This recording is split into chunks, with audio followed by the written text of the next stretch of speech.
The Student Innovation Challenge involves a 2-hour cooking session in the kitchen where we had 7 students and had 15 minutes to gather, 2 hours to cook their dishes, and then 15 minutes to present their dishes to the president and vice president of Kikkoman USA, myself, and corporate chef for Kikkoman USA. We're going to start in a little while. The unexpected ways they incorporated our soy sauce into their dishes was truly inspiring.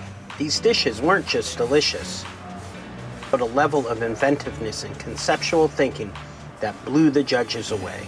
My name is Masu Shimada, Kikkoman Sales USA. And as you know well, Kikkoman have a more than 400 years old history. And then still we utilize same ingredients, soybean, wheat, salt, and then water. That's it. And it takes about 6 months to make it.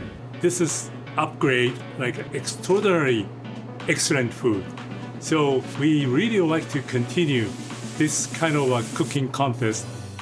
The name of my dish is lamb agnolotti with soy Lake cream and lime zest. My dish is a mainly cold dish. It's comprised of tofu, soy, it's a soy gelatin, and it has steak tartare. One of the main components, which was the soy cured egg yolk.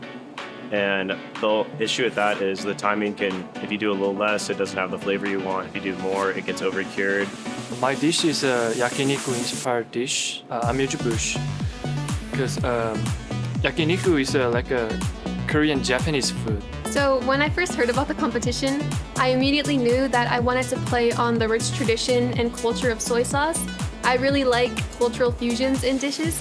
So I took the Mayan pyramids, which are extremely old, have a lot of value and tradition in them, and I decided to make a little pyramid with soy sauce flavors inside. I'm working with lamb today. I had never worked with lamb before practicing for this competition, so I wanted to do something new, kind of give myself a challenge.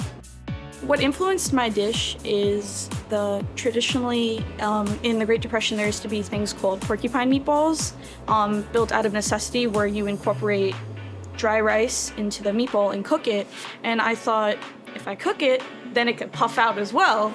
And I also really love science, so I made a soy sauce candy filling as well as my own Kikkoman soy sauce and sesame oil powder. Kikkoman came forward to allow us to use their products in the most recent Student Innovation Challenge, where they had to create a dish, an entree, that actually utilized one of their 3 primary soy sauces, the low sodium, the Tamari, and the classic Kikkoman sauce. Ever since I was a kid, I really have found Japanese-style cookery to be very interesting. I think the techniques, I think the history behind it's very interesting. I went to another college before I came to CIA, and I studied history and English there. And my best friend was from Japan, and he was like, Scarlett, Japanese cuisine is the best in the world. You have to understand Japanese cuisine is the cooking techniques are sophisticated. I know Japan is a very ingredient-forward-based cuisine. They are very fresh, natural ingredients, and they emphasize that on plates. For my dish, I really expressed each individual ingredient and their flavors.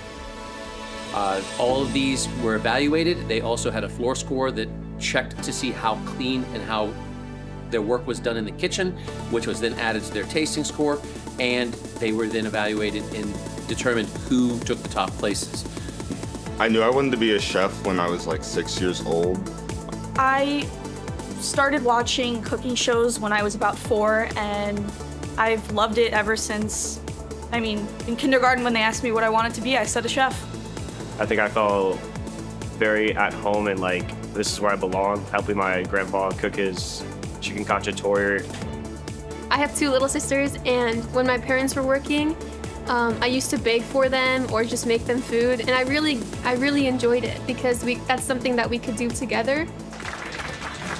After the students were done with their cooking, they were brought into the room that the judges were in, and we discussed and evaluated and gave them feedback on their dishes. So it started with their own critique of their dish, and then myself and the Kikkoman chef, Andrew Hunter, who is a graduate of the CIA, also gave feedback on their dishes to see how they could work and improve the dishes if they decide to cook those over again, and to make them better, as well as help their skills in general. It was a tough call to pick only one winner among so many talented candidates. They were very receptive of this, and I feel that the students enjoyed not only the competition, but also hearing about that from not just a CIA chef, but also another chef that worked for the company of the products they were using. So everybody, please join Kikkoman contest next year. Thank you very much.